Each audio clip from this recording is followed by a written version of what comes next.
하십니까? 지으신 것을 학대하십니까? 라는 제목으로 함께 은혜 나눕니다. 오늘 본문 10장은 빌닷에 대한 욥의 계속되는 변론입니다. 그래서 8장에서 빌닷이 욥에게 충고를 하였어요. 그리고 이제 9장 어제 나누었고 오늘 이제 10장까지 그 변론이 이어지는 겁니다. 어제 새벽 시간에도 잠깐 언급된 바 있지만 이 빌닷은 아주 유명한 말을 남겼죠. 물론 우리가 아는 것과 좀 상관없는 내용이긴 하지만 내 시작은 미약하였으나 끝은 창대하리라 라는 말을 남긴 사람이죠. 그런데 이 빌닷은 함께 등장하는 엘리바스와 비교할 때 조금 더 경직된 이분법적인 사고를 가지고 있고 또 원칙을 고수하는 사람이고 또 직설적인 화법을 구사하는 그런 인물입니다. 그래서 욥을 향하여서 이제 충고를 할 때 서론도 없이 단도직입적으로 말을 시작하고 그렇게 지적하는 것을 우리가 보게 되는데, 그 중에서도 8장 4절 말씀에 내 자녀들이 주께 죄를 지었으므로 주께서 그들을 그 죄에서 버려두셨나니 라고 이야기하면서 욥 당신의 자녀들이 죽지 않았느냐, 왜 죽었는 줄 아느냐, 죄 지어서 죽은 거야, 이렇게 노골적으로 대놓고 욥의 자식의 죽음에 대해서 언급하면서 욥의 그 깊은 상처에 소금을 뿌리는 좀 차가운 인물로 우리가 이해가 되는 것이죠. 그러한 이 빌닷의 어떤 주장에 어떤 욥의 입장에서는 다소 이제 받아들이기 힘든 그런 부분이 분명히 있는 거죠. 이런 어떤 황당한 이 논리의 변론을 계속 이어가는 거예요. 오늘 본문의 1절은 한번 같이 읽어보겠습니다. 1절 말씀 시작. 내 영혼이 살기에 곤비하니 내 불평을 토로하고 내 마음이 괴로운 대로 말하리라. 아멘. 그러니까 욥의 영혼은 지금 아주 곤비한 상황 가운데 있는 거예요. 그래서 하늘을 향하여 지금 뭔가 통곡하듯이 부르짖어 호소하고 있는 것입니다. 그래서 2절과 3절에 보시면 내가 하나님께 아뢰오리니 나를 정죄하지 마십시오.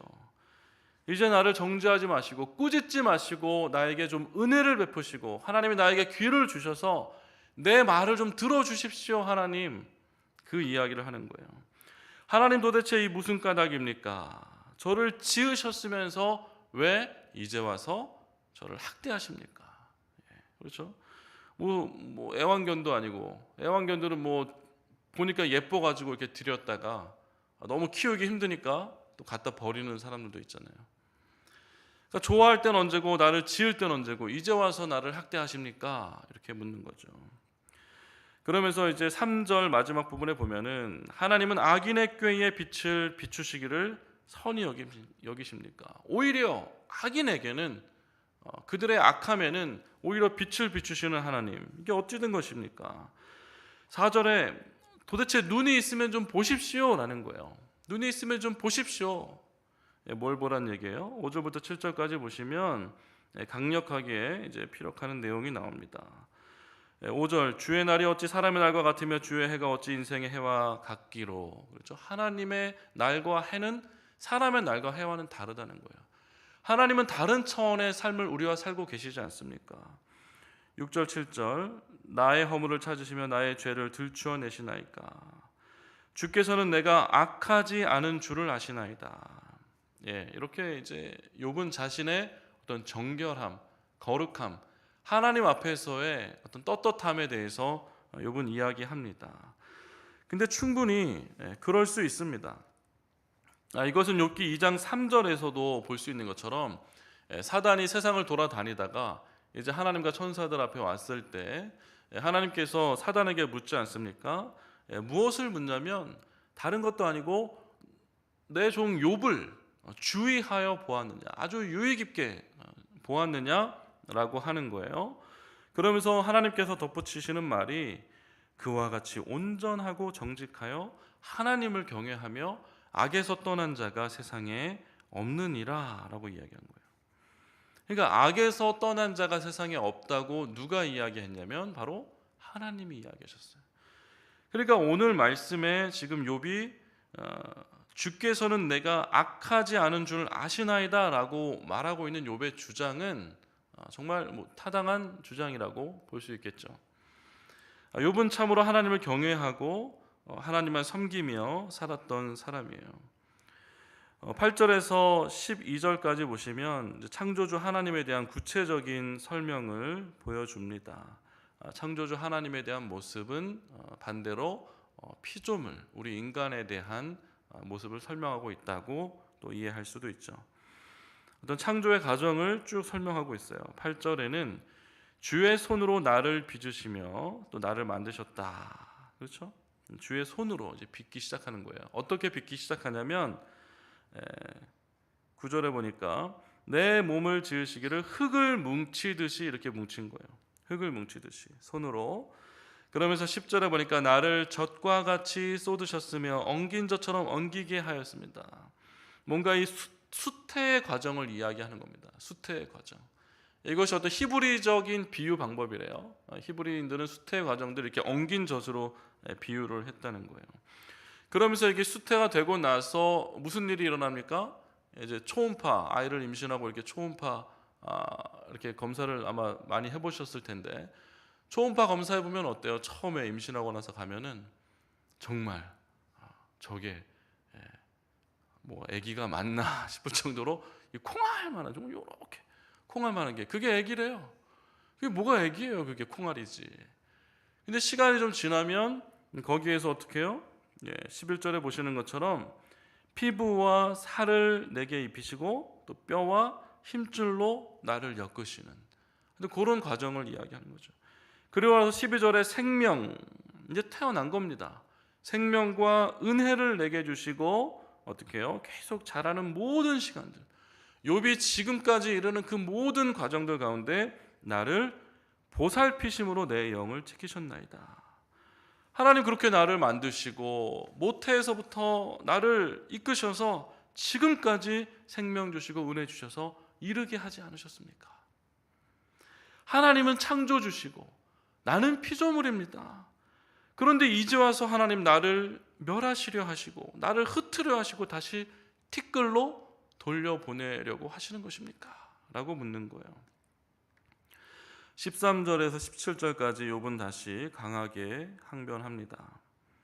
13절 보시면 그러한데 주께서 이것들을 마음에 품으셨나이다. 그렇죠? 자기를 이제 뭔가 이 학대하려는 마음을 하나님께서 품으셨다고 이야기를 하는 거예요. 이 뜻이 주께 있는 줄을 내가 아나이다 하면서 쭉 이야기하는데 17절 말씀을 함께 같이 읽어봅니다. 17절 말씀 시작. 주께서 자주 증거하는 자를 바꾸어 나를 치시며 나를 향하여 진노를 더하시니 군대가 번갈아서 치는 것 같으니이다. 주께서 자주 증거하는 자를 바꾸어 지금 욥을 친다 이렇게 이야기해요. 그러니까 아마 성경에는 욥의 친구들이 3명이 등장하지만 실상은 욥에게 와서 혼수 드는 사람이 딱 정확하게 3명이었을까요? 아니면 더 있었을까요? 오늘 말씀에 근거할 때 아마 더 있었을 거예요. 솔직히 뭐 3명밖에 없었겠습니까? 그렇죠? 동네 사는 사람들이 한 번씩 오가면서 또 뭐 욥보다 좀 나이가 더 있으시거나 아니면 뭐 이런 사람들, 아니면 꼬마 아이들도 뭐 이렇게 아마 충분히 그랬으리라 생각을 하는데요. 그것이 주께서 자주 증거하는 자를 바꿔가면서 오늘은 이 사람이 오더니 아침에는 저 사람이 오더니 점심에는 이 사람이 또 와서 저녁에는 이 사람이 딴 사람이 또 와가지고 계속해서 가슴에 못을 박는 이야기를 하는데, 이것이 정말 어느 정도냐면 군대가 번갈아서 치는 것 같이 오늘은 미국 군대가 와서 공격하더니 내일은 영국 군대가 와서 공격하고 다음 날은 일본 군대가 와서 공격하고, 이거 어떻게 당하냐는 말이죠. 어떻게 당해요? 괴로워 죽겠단 말이죠. 18절에서 22절까지 주께서 나를 태에서 나오게 하셨으면 어찌함이니까, 생일에 대한 저주를 이제 이어가는 겁니다. 생일에 대한 저주. 나를 태에서 왜 나오게 하셨습니까? 차라리 태어나게 하지 마시지. 그렇죠? 19절에 있어도 없었던 것 같이 되어서 태에서 바로 무덤으로 옮겨졌으면 좋았을 것을. 그렇죠? 생일에 대한 저주는 3장에도 벌써 나왔습니다. 근데 여기 또 이야기하는 거예요. 죽고 싶은 사람들, 아니 태어나지 말았으면 좋았을 법한 사람들은 우리 주변에도 많이 있습니다. 사실은 그런 고민을 가졌던 분들 아마 적지 않았으리라 생각을 합니다.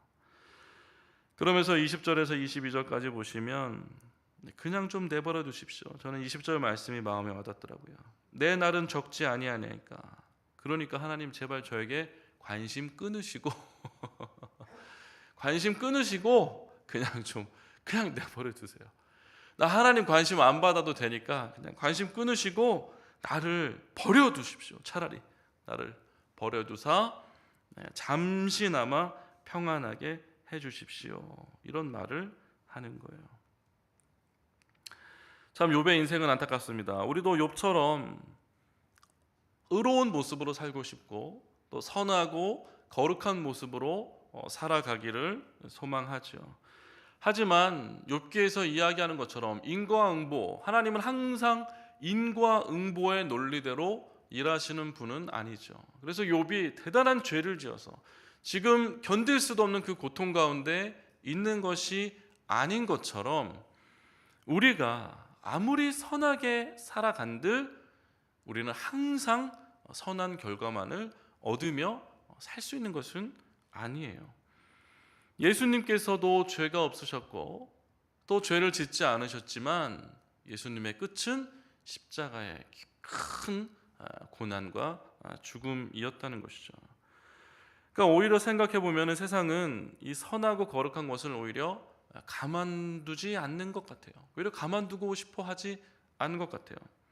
누나를 까뒤집고 좀 거칠게 이야기하면 오히려 거룩한 것들을 어떻게든 좀 망쳐보려고 그런 심보를 부리는 것들이 종종 있어 보이는 거예요. 그래서 우리가 선하고 정직하게 살아도 세상엔 여전히 겉과 속을 알 수 없는 그 표리부동한 사람들이 가득하고 또 열린 입이라고 함부로 말하는 자들이 있습니다. 이런 자들은 정말 입에 칼을 물고 죽어야 할 중대한 죄인임에 분명한 거예요. 하지만 그런 사람들은 적잖이 우리 발에 채일 정도로 있다는 것이죠. 그럼 우리는 어떻게 살아야 하는 것이죠? 우리가 하나님을 믿는다고 하면서 하나님의 말씀에 거꾸로 그렇게 살아야 하는 것이 맞겠습니까? 아니면 욥이 오늘 고백한 것처럼 그냥 욥 정도의 믿음을 가지고 아이고 하나님 매일매일 사람을 바꿔가면서 저를 치시니 날로 군대가 바꿔가면서 나를 공격하는 것 같이 정말 힘듭니다. 하나님 차라리 나를 그냥 버려둔 것과 같이 그냥 해주세요. 뭐 이 정도의 고백으로 자기의 생일을 저주하면서 뭐 그 정도의 고백으로 견뎌야 되겠습니까? 그게 아니죠.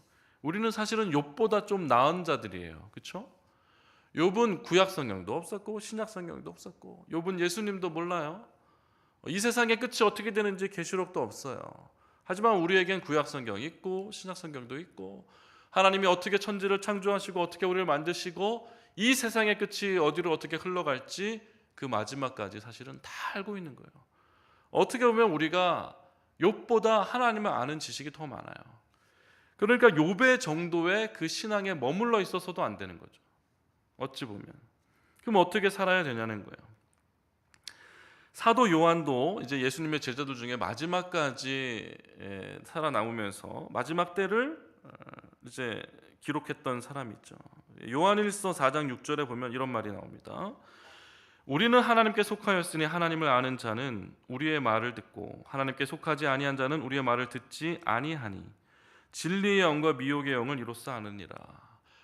진리의 영과 미혹의 영을 어떻게 아냐는 거예요?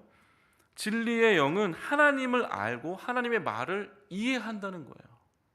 그러니까 다시 말해서 이것을 바꾸어 이야기하면 오늘 본문과 연결지어서 아이고 집사님 제가 너무너무 힘이 듭니다. 괴롭습니다. 죽을 것만 같습니다. 하지만 하나님은 선하시니 제가 하나님 믿고 그래도 끝까지 버텨보렵니다. 이렇게 이야기했을 때 아이고 무슨 소리예요. 지금 그렇게 살아서 지금 되겠어요 라고 이야기하고 반응하는 성도님이 계시다면 이분은 진리의 영을 잘 모르시는 분이다. 어떻게 보면 미혹의 영에 지금 사로잡힌 분이다라는 거죠. 그런데 그렇게 말하는데 큰 환난과 고난 중에 그렇게 고백하는 성도님에게 그래요. 맞아요.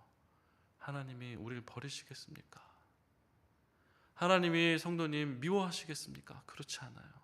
힘내시고 같이 기도합시다. 아무리 힘들어도 같이 기도합시다. 이렇게 그 말을 알아듣는 사람은, 그 믿음의 고백을 알아들어서 다시 믿음의 고백으로 화답하는 사람이야말로 진리의 영을, 하나님을 아는 자라는 거예요.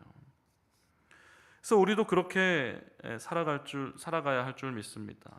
그리고 그렇게 반응하지 못하는 자들을 위하여 우리는 오히려 기도를 해줘야 되는 거예요.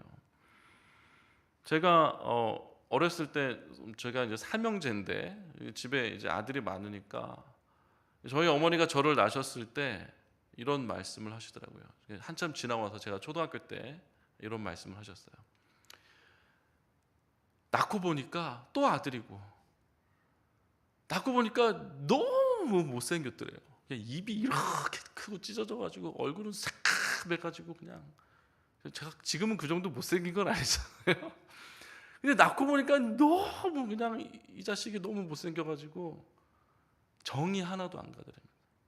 그래서 저희 어머니가 그때 뭐 진짜 뭐 쌀 한 바가지도 귀하고 방 한 칸에서 정말 가족들이 옹기종기 모여가지고 추위에 벌벌 떨면서 정말 힘들게 살 때 아닙니까? 그러니까 이제 배고픈 시절에 무슨 생각이 나는 거예요? 얘를 또 키워. 이걸 뭐하러 키웁니까? 그러니까 저 이웃 동네에 그 어떤 부잣집이 있었대요. 자식이 없는 부잣집. 그 집 현관 앞에, 그 대문 앞에다가 저를 갖다 버리자고 저희 아버지한테 그 얘기를 했다는 거예요. 그 얘기를 왜 나한테 하는 거야?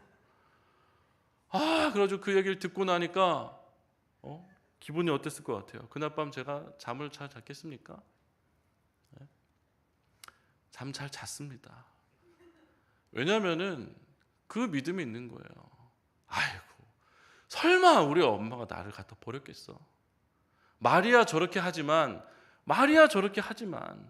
설마 우리 엄마가 나 갖다 버리겠어? 나는 왜 갖다 버려? 이 확신이 있는 거예요, 확신이. 그러니까 아유 엄마 그랬어? 그러면서 그냥 웃고 넘어가는 거지. 초등학교 때였지만 웃고 넘어갑니다. 뭐 상처받은 거 없어요. 뭐 남들이야 놀릴 줄 모르겠죠. 야, 너 니네 엄마가 버리고 싶을 정도로 그렇게 못생겼다며. 그런 말을 주변에서 100번 한들, 아니 저희 어머니가 저를 버리시겠습니까? 라는 거예요. 우리가 하나님을 믿는다는 것은 바로 이런 것입니다. 요한일서 5장 4절에 요한 사도는 이렇게 또 고백하는 거예요. 무릇 하나님께로부터 난 자마다 세상을 이기느니라. 세상을 이기는 승리는 이것이니 우리의 믿음이니라. 이렇게 이야기합니다. 환난이나 시련이나 이런 것들이 사실 우리 가운데 찾아올 수는 있어요. 이것을 놓고 사실 뭐라 위로하겠습니까? 하지만 우리가 하나님을 믿는다면, 참으로 우리가 하나님의 지으신 그런 특별한 존재라는 것을 우리가 믿는다면 우리는 그 믿음을 가지고 절대 하나님 나 버리지 않으신다. 반드시 하나님이 나를 도와주실 것이다. 오늘 찬양에 부르신 것처럼 늘 보호해 주실 것을 나는 확실히 아네. 라는 그 고백을 통해서 참으로 힘든 시간들을 이겨내시고 견뎌내시고 그렇게 하나님의 돌보심의 은혜를 누릴 수 있는 우리 모두가 될 수 있기를 주님의 이름으로 축복합니다. 아멘. 같이 기도하겠습니다. 이 시간 말씀을 붙잡고 참으로 환난과 시련과 어려움은 견딜 수 없을 만큼 큰 고난임에